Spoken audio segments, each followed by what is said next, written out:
Greetings, Saints, and thank you so much for tuning in to the Barbara Dean Franklin Show, Real Talk, Real People. I am your host, Barbara Dean Franklin, and today I have the awesome pleasure of sitting with my girlfriend, Kimberley Harris. Welcome, Kimberley. Thank you very much for having me, Barbara. Hey, it is my pleasure. How are you today? I'm feeling wonderful. That is great. So the reason that I've asked you to come on the show, Kimberley, is because you are a breast cancer survivor. Yes, I am. And this month is Breast Cancer Awareness Month, and I wanted to, just share your story, your journey, your strength with people that are out here that are still going through, and just let them know that people are living with breast cancer and not always dying from it, So what I'm going to do is just ask you to take me back over your journey. Like, what year were you diagnosed with breast cancer? Okay.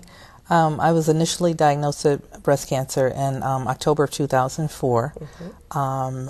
I found out about it because I did a self-examination. Right. I rarely do those. Okay. Prior to that, I'd rarely done a self-examination, but I had a friend that came down with breast cancer the month before. So she came down with it August of 2004. And so because of her, I did the self-exam.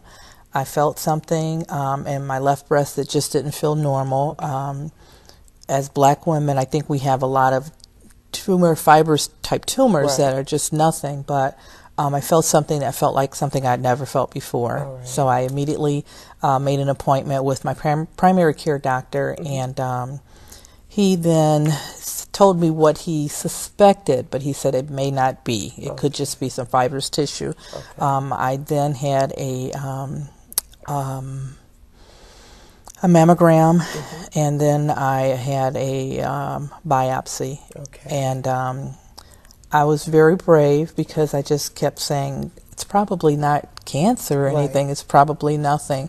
Right. So I said that I can go to the doctor by myself. And when I went to the doctor, and I just knew when he made my appointment, the last appointment of the day, something kind of told me that maybe something was going on. Right. Okay, so prior to you doing your self-exam, you were feeling fine? Absolutely. Absolutely. And if your girlfriend who had been diagnosed a month before you hadn't have told you about her breast cancer, you probably wouldn't even have done the self-exam? Exactly. Okay. And so now you go to the doctor, and he makes your appointment the last one of the day. Yes. And you say you're brave, you go by yourself. How important is it to have someone with you when you're doing that? It is very important. Don't try to be brave. Don't try to be a big girl. It is so important to have someone there with you, because just the anxiety of sitting in the doctor's office.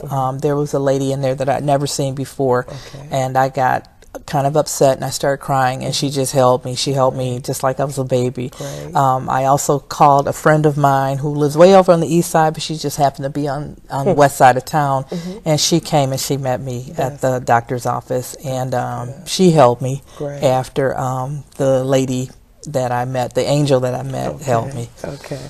So you're diagnosed in 2004. Yes. And today you're cancer-free. Yes, I am. That's great. And I know that we talked, and on Monday you had you had to go and do an additional scan. Yes. So, and praise. No cancer. Okay, thank you. Thank you, Jesus. So how important is it for us as black women to do those self-exam and to make sure that we're going to the doctor and checking up on ourselves? It is so important to do the self-exam. Really, we should be doing the self-exam every month. Okay. It's also important to know your family history, to find out, the females on your mom's side of the family, even the females on your father's side of the family. It's so important to find out their history.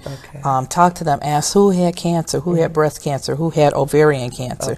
It's so important. And ladies, once we turn 40, it's so important to have those yearly mammograms. I can't stress that enough. With the ladies that I used to work with, the company pays for it. We have excellent benefits. Yes, we do. Please have your mammograms. It's so important. Right. Yes, and I guess I forgot to say that. I always say that Kim and I work together at AT&T, Michigan Bell, SBC, Ameritech, so yes, we do have that insurance, and it is very important that that we take care of ourselves. And it's so important because there are so many people that are dealing with so many different forms of cancer. Absolutely. You know, today. And I think that, you know, we always try to self-medicate. Yes. You know, okay, Yes. I have a cold, I have this, and everything will be okay. Well, Yes. we cannot take that chance today, you know, because I thank God for God. He gives us good sense and good doctors, you know, to help us, you know, along the way. So take me back on the journey when they told you, you know,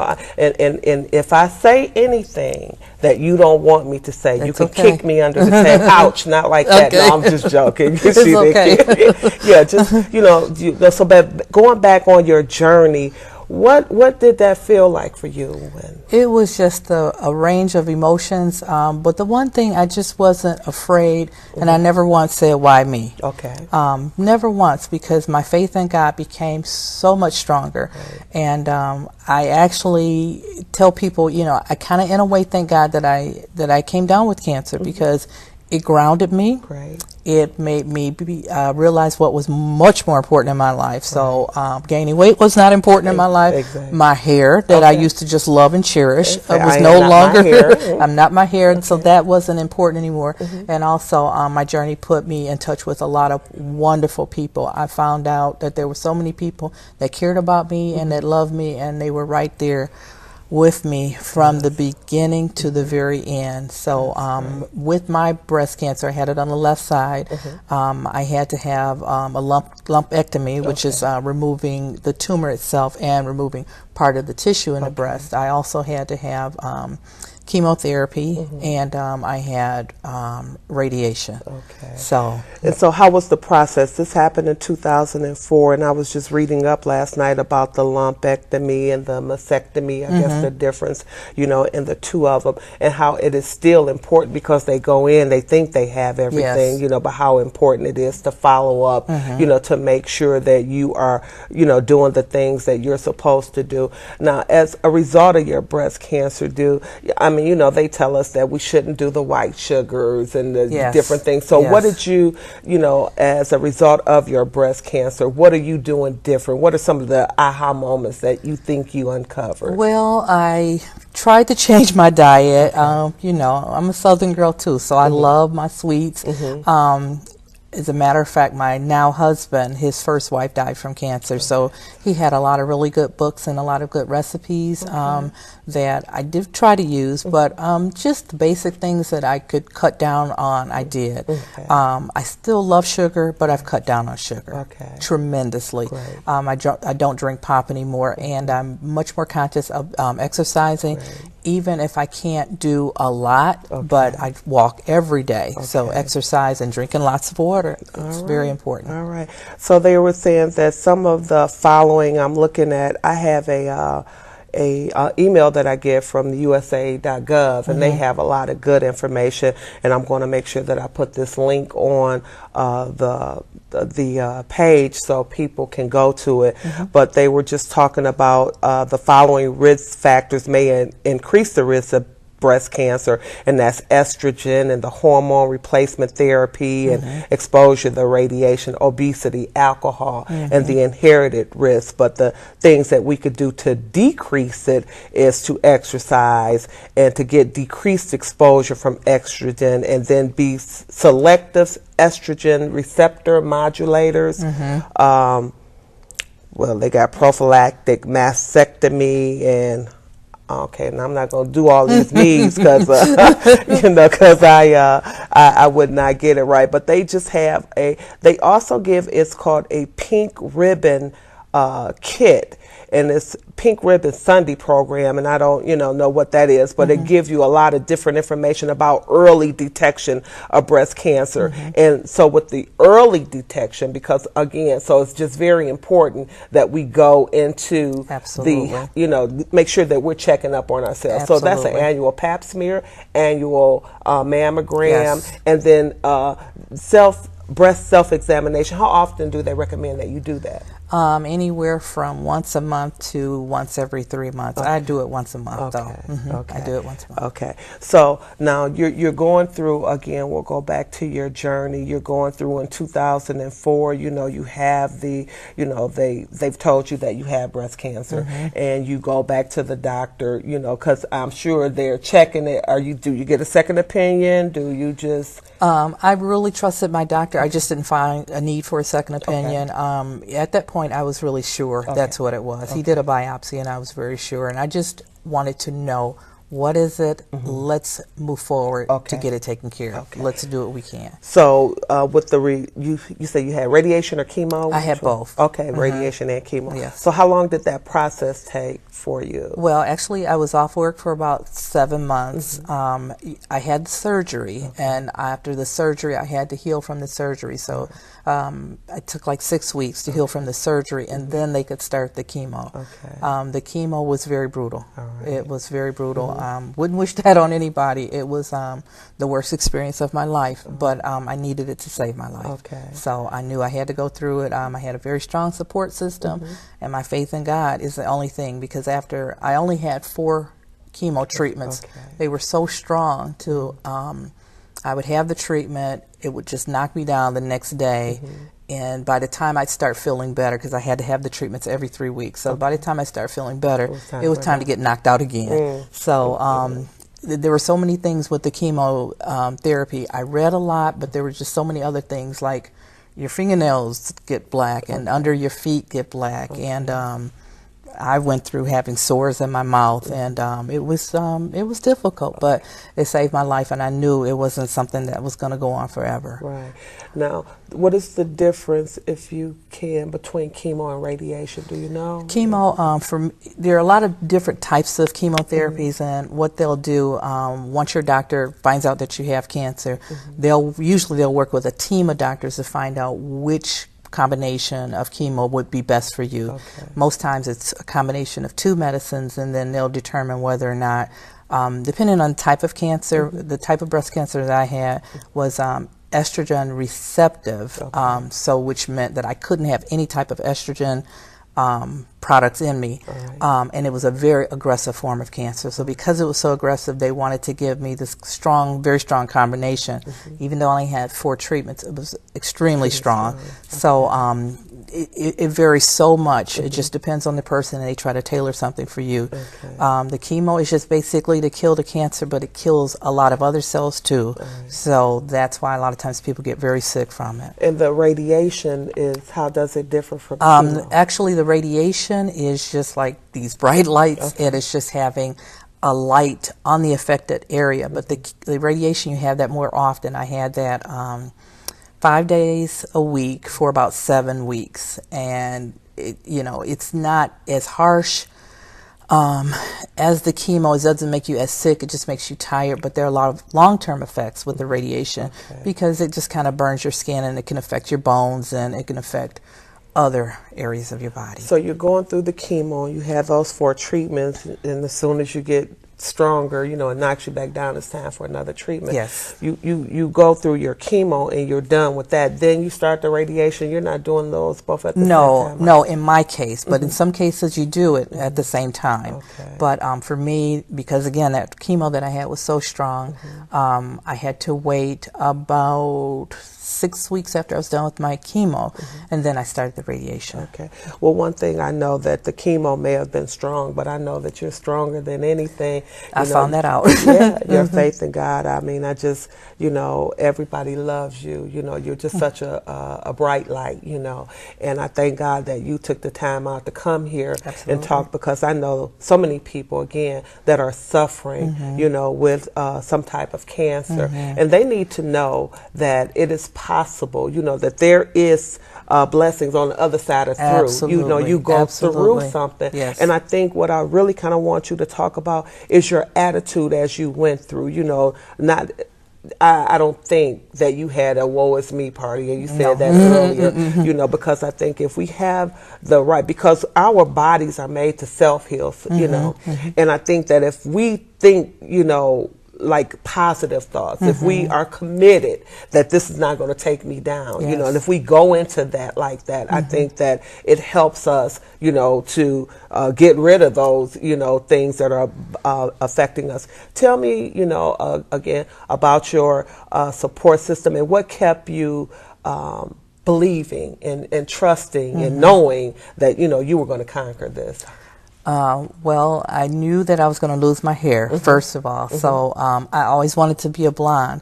So my daughter at the time, she was about 27 or 28.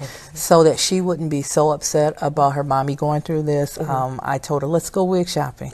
So I had so many blonde wigs. I had red hair wigs. I was a brunette. And that really helped her, and it helped me to prepare, because I knew my hair was going to fall out. So let's just go ahead and do this now. Let's not wait until my hair falls out. At that time, I wasn't married, but my then boyfriend said, okay, well, the day that I was diagnosed, he moved me right in. He said, you have to move in today. And I said, well, I don't want to. No, you have to move in today. And so my stepson, who's now 17, but then his function, everybody wanted to participate, everybody wanted to function. My husband was still driving, so he made sure that he got me everywhere that I needed to go.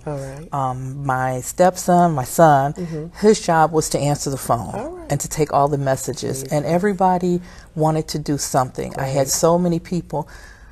For me, I like to talk about it. It helped me to talk about it. So many people act as if they're ashamed. They don't want anybody to know. I don't understand that. Everyone has their way of dealing with things, but for me, it was I got such strength by talking about it and telling people about it. And even when I was sick, I said, I know this is going to pass. This is going to be over. And I just know that I'm going to come out of it being stronger, and I'm going to be better. And if I can just help one person, then it's worth me going through it. Great. And that in itself, for all things that we go through, you believed that you were going to get better. You know, you spoke it, you know, you said it, you did all that you had to do. If it was chemo or your medicine, you just didn't sit and wait for it to come to you. You did all the necessary steps, and then you tell it. You tell people your testimony so it can be a blessing to somebody else. And again, I can't thank you enough for, you know, just being here, just for being the friend that you are, just for being the person that you are, for not letting, you know, what you went through get you down, but for using it as a strength, a stepping stone to getting where God wants you to be. You just don't know how much you bless people, just your presence, walking into a room, you know, being with the retirees, Diva D, you know, you know, going and doing the things that you do so effortlessly, always there, you know, people can depend on you, you know, and they trust you, and so they, you know, they look to you, you know, no matter what we may be going through. You know, if you could go through what you go through, still smile, still be beautiful, you know, still come on there. You know, I know last week, I think is when you said, okay, my hair, I'm letting it go, you know, I'm not even going to worry about it, you know, and you came on there and we all say, hey, you're still beautiful, you know, because again, you are not your hair. I'm grateful that when people are going through things, that they try and help somebody else. They don't just get all the information, keep it for themselves, and like, well, I had to go through it, somebody else, you know, you go through it on your own. So it's, you know, it's just a good thing to, you know, have people that are courageous enough to tell their stories. And so I know that it may not be easy, you know, but I, again, thank you. So today, we're cancer free. How does that feel for you? And what are you doing to help others? It's an awesome feeling. It's a wonderful feeling. And I don't know if you knew, but I was also diagnosed again in 2008. No. So I went through the left breast 2004, the right breast in 2008, and it was almost identical. Where I had to have the lumpectomy, I had to go through the chemo again, I had to go through the radiation again. People tell me that I'm brave. I don't see that. I just see my faith in God. My faith in God. My faith in God. Gotcha. And He has put so many wonderful people in my life. And it's not me. They just kind of hold me up and they lift me up on those days when I wasn't strong. They were right there to lift me up. Right. But like I just tell everyone, early detection is the key to everything. Yes. Without early detection, I would not be here. I wouldn't be able to, I just wouldn't be here. Okay. So because I was getting my regular mammograms after 2004 and because I became more aware, early detection is what saved my life. That's great. That's great. So we're going to, speak to the viewing audience and just tell every woman that is out there to make sure that you check your breast, do a self-exam, make sure that you go to the doctor. I think it's over 40 when you should get the mammograms. Make sure if you're over the age of 40 that you go and you get the mammogram. And if you're under the age of 40, make sure that you get regular checkups with your doctor. And again, check the family history. Yes, that is some great information to find out if anybody in your family has been affected, by this disease.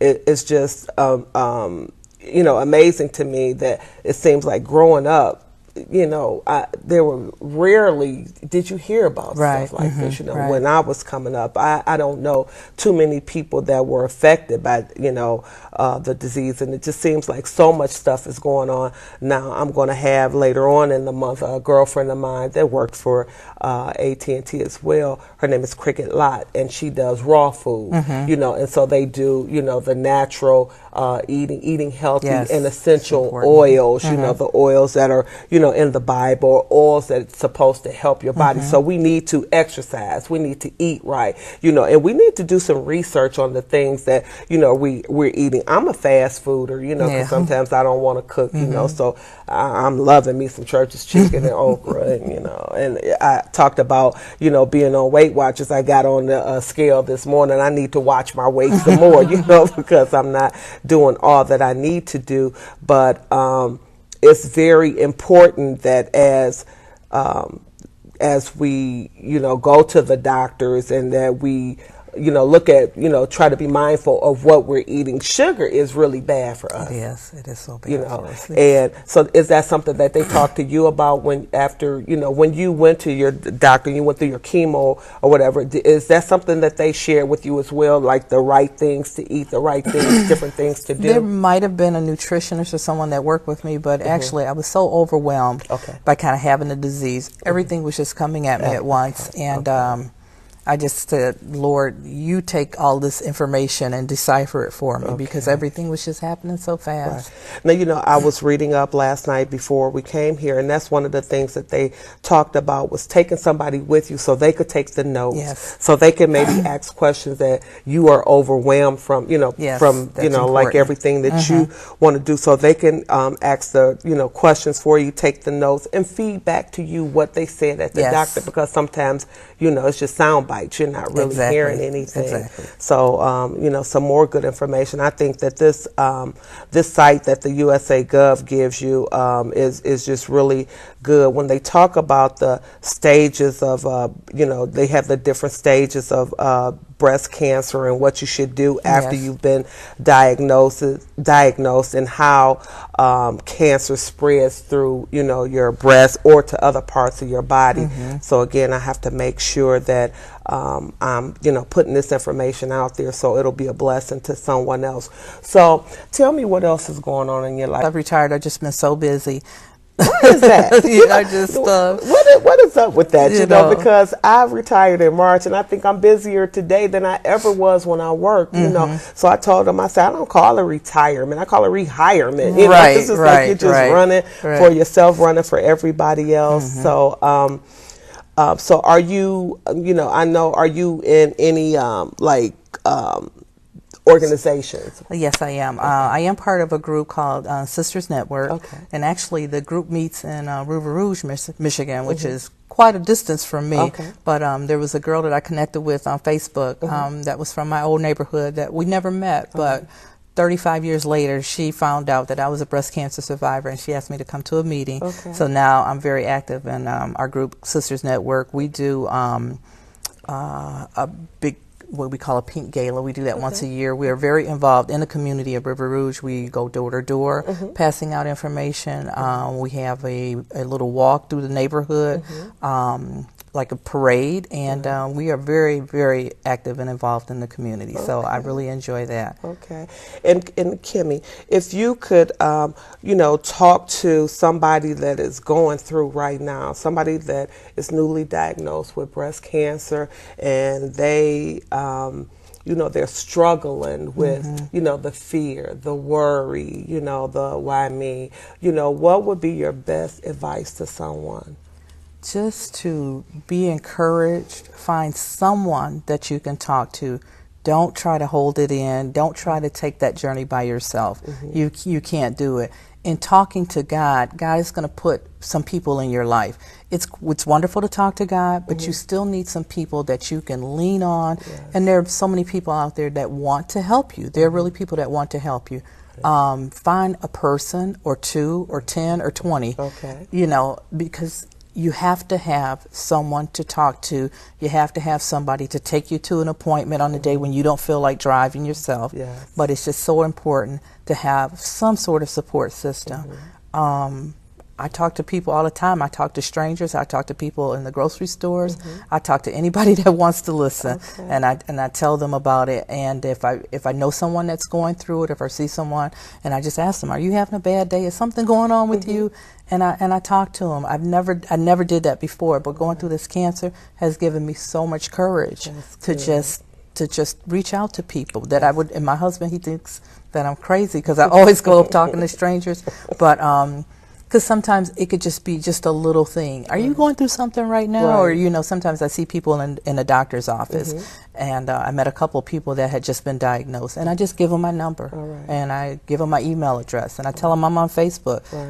I'll listen, and I'll talk, and I'll tell you what I know. I might not know a lot, but maybe I can tell you something that'll help you. And I think, where they talk about, giving your testimony, I can't tell anybody about breast cancer. I could tell them what I've been through. I could tell them about some of the things that I've struggled with and I've overcome.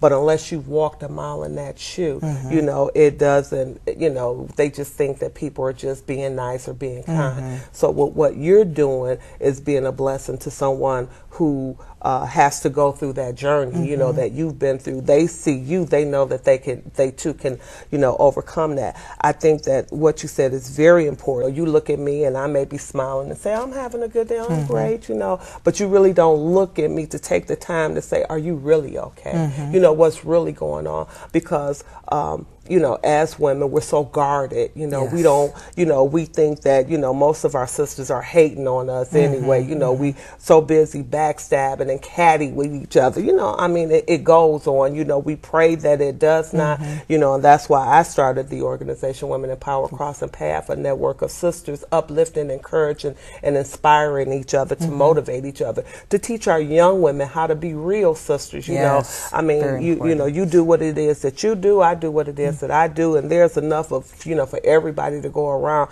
that we don't have to be in competition with each other, all of us are beautiful in our own way and in our own right, we all have struggles, we're all going through something, so we need to allow people to be who they are, where they are, because we never know at the end of the day who's, what somebody is going through, if you didn't share your story, about that you had cancer, nobody could look at you. What does it look like? What is, what is the face of, breast cancer? What's the face of domestic violence? What's the face of crack addiction, alcoholism? We never know unless you open up your mouth and you share to know that people are out there that want to help you. They want to assist you. They want to love on you. They want you to, they want to encourage you to be strong and, to do it. So how's your family doing today? How is, everything going for you and your family? Everything is going just so well. The Lord has just blessed us so much. My husband is now legally blind.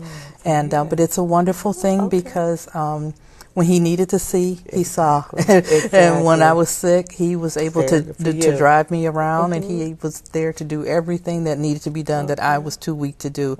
There were times when I was so weak from the chemo, my husband literally had to feed me, and he was right there, and he's still right there. He gets a little upset sometimes because he can't see. I said, you don't have to see. I see for you, you know. So I was blessed to be able to retire so that you know, I could help out with our son and, you know, all those soccer games and, you know, become the soccer mom and all that. And my family has just been wonderful. Everybody is more aware. You know, my son, if he does anything at school about cancer, he's so proud. He's proud to say, my stepmom is a cancer survivor. And people just say, like, I didn't know that. I can't believe it. I can't believe it. So it has changed my life so much for the better. I used to be very, I don't want to use the word vain, but I was very concerned about my looks. I was concerned about my hair. I was concerned about how much I weighed. And now when I stand in the mirror and look, and when my hair started growing back, and I looked at all the scars that I have on my breast, I have 17 inches of scars from being operated on so much. And I said, boy, those things are really beautiful, you know, and even if I would have had to get them cut off, then so be it. But, you know.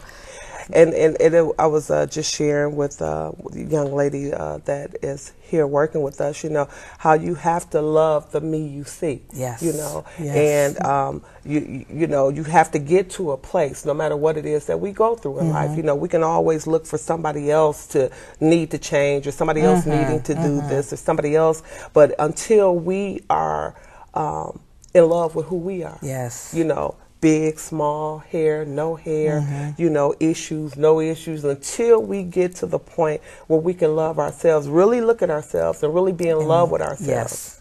Then, you know, we're doing a disservice to anybody else, because until we love us, we cannot love or expect to get that love back. Kim, so tell me, like, you know, what's up for you? What would you like to do to, I know you're busy, and I hear that, you know, you're with your husband, you know, with him having, you know, not being able to see. I was again at the retreat, and someone said that they were losing their eyesight. So I think that God does not put more on you than you can bear. And he's just so awesome in the way he worked things out, because when, you know, you needed him, like you said, you know, he was right there for you, walked you through everything that you needed to do. And now here it is that you're going to be able to be there for him. That's called that reciprocity, you know, when you both take care of each other. And that's a great thing, you know, to have that love in your life, you know, to want to be there for somebody. And I just commend you and your husband, and I'm praying that God's hand is extended toward the both of you, and continue to keep and cover you and your family, and that everything that you desire to do, that God blesses it and raises it up. And I know that he will, Kim, because you're such a good person. You know, you deserve nothing but the best, you know. And so God is going to give you exactly that, because your heart is right, your heart is pure. And, you know, so it's a great thing. But if, again, for the breast cancer survivor, do you know what the survival rate is for breast cancer? Do you know that? I used to know that figure, and I really can't remember. I know our goal is to try to make 5 years cancer free. So so does it?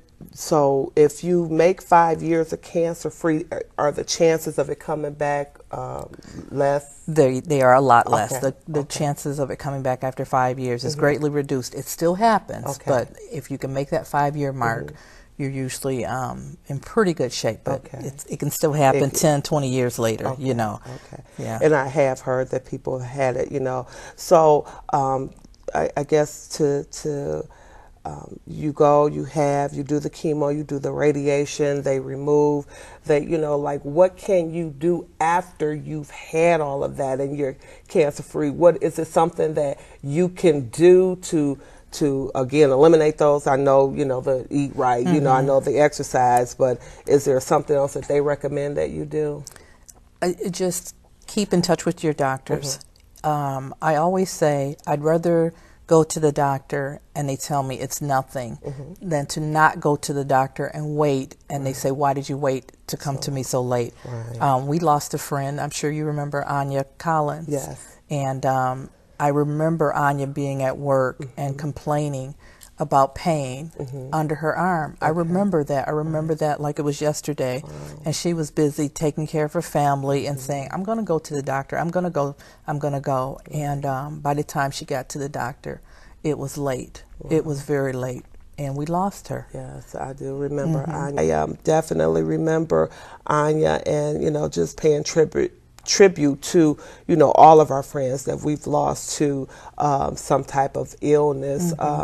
I could look back over my life with AT&T or Michigan Bell started. I was 19 years old. So everybody that my whole life, you know, is wrapped around there. These people have become my friends, you know, my colleague, you know, employees, employers. But they, at the end of the day, you know, when I left, I had friendships, you know. And so I thank God, I thank God for them. I want to pay tribute to my girlfriend, Shirley Jackson, who is a cancer survivor. Again, Tizella Washington. These are people that I know that are suffering with, you know, with this illness, and there are probably some people that I'm not mentioned, you know, but charge it to my head and on my heart, because so many people are affected by this terrible disease. So what we're going to do is just kind of wrap it up, is that, you know, prevention is, you know, doing the self-examination once a month, at least, you say every 3 months at least. Yes, between 1 and 3 months. Between 1 and 3 months,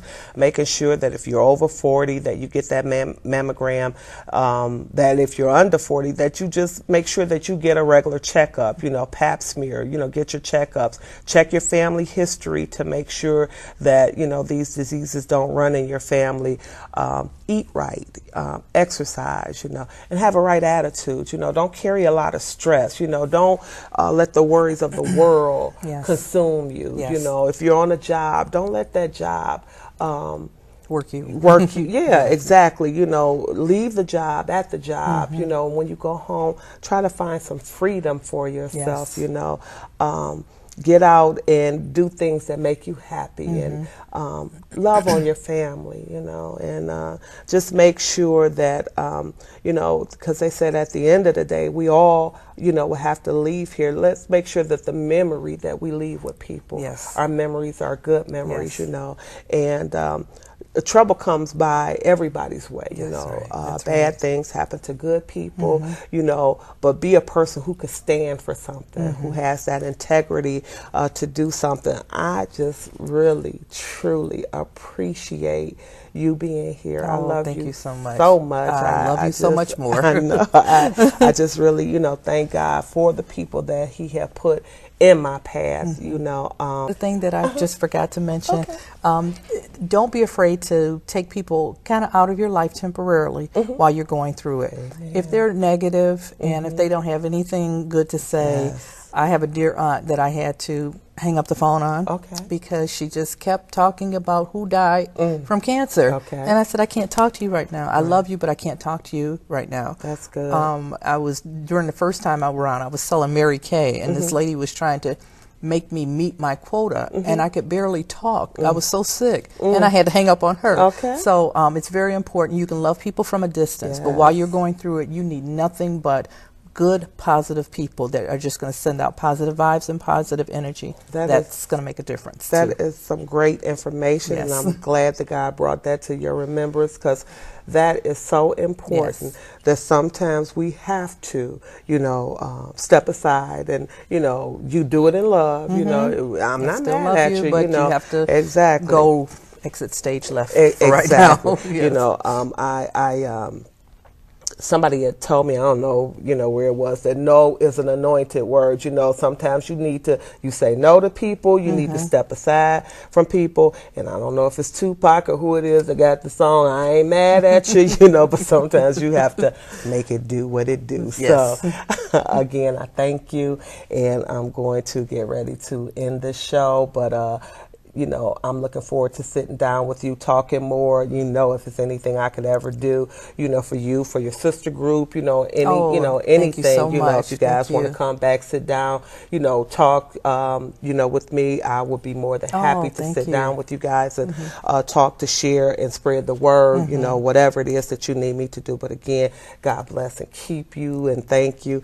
And what I'm going to do is to end my show, as I always end my show, to the viewing audience, to the people who take the time to look at this show, who support me each and every week. I want to thank you guys for looking at this show. I'm hoping that the information that we brought you today, the information that I bring to you on this show, is a blessing to you, that it will help somebody, that it will encourage somebody. And again, I just thank each and every one of you. And so from my beating heart to your beating heart, I love you. You understand? Okay.